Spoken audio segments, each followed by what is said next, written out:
Alors, petit article sur l'Argus concernant la future Volkswagen ID1 qui ressemblerait finalement à une version miniaturisée de la ID3, tout simplement. Donc, elle sortirait en 2025. Le prix se situerait sous les 20 000 euros avant déduction des bonus écologiques et remplacerait la e-up. Donc ça, on le savait déjà. La pauvre e-up qui commence à avoir un coup de vieux déjà. Elle a déjà 7 ans la voiture, donc... Mais bon, elle résiste bien la e-up quand même. L'ID1 reposera sur l'architecture MEB dans une version simplifiée au maximum. La taille d'une micro-citadine, donc vous avez la comparaison avec la ID3 en photo là. On va essayer de zoomer, tiens, d'agrandir la photo. Voilà, on se rend mieux compte. Effectivement, il y a bien une quarantaine de centimètres de moins en longueur. Ça fait quand même une sacrée différence.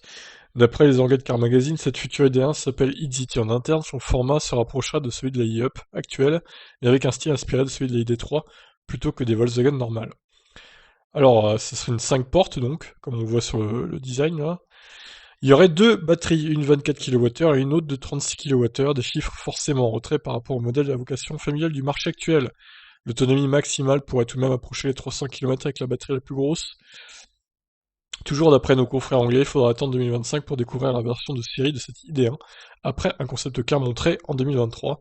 D'ici là, le constructeur allemand aura lancé au moins deux nouveautés, l'ID4 mais aussi un autre SUV encore plus familial inspiré par le concept Rooms plutôt. On parle également d'une ID2 conçue pour attaquer frontalement les citadines comme la Zoé et la I208. Ouais, je dirais qu'il faut peut-être plutôt lancer la ID2 avant la ID1. Je trouverais ça plus logique personnellement. Donc après 2025, ça nous emmène dans 5 ans quand même. Alors s'ils n'arrivent pas à mettre plus de 40 kWh dans la batterie, dans la voiture, alors que Fiat va le faire avec sa nouvelle Fiat 500, je comprends, dès 2020, je comprendrais pas trop là pour le coup. 36 kWh, ça me paraît quand même un peu ric-rac.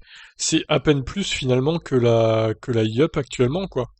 Et encore, on sait même pas si c'est 36 kWh utile ou de capacité totale de la batterie. Si c'était de la capacité totale, ça serait comme les e-up actuellement. Donc ça serait un peu risible. Pour moi, là, Volkswagen ferait un peu du surplace, finalement.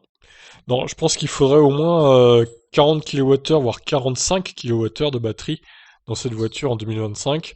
Elle aurait 320, 340 km d'autonomie, du coup. Un peu comme la i208 actuellement.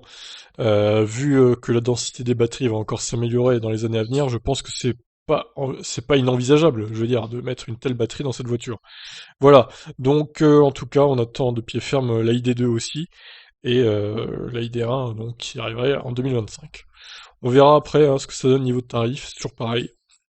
Et on verra comment marche la ID3 dans ce laps de temps. Allez, je vous laisse réagir. Comment c'est vous? Ciao.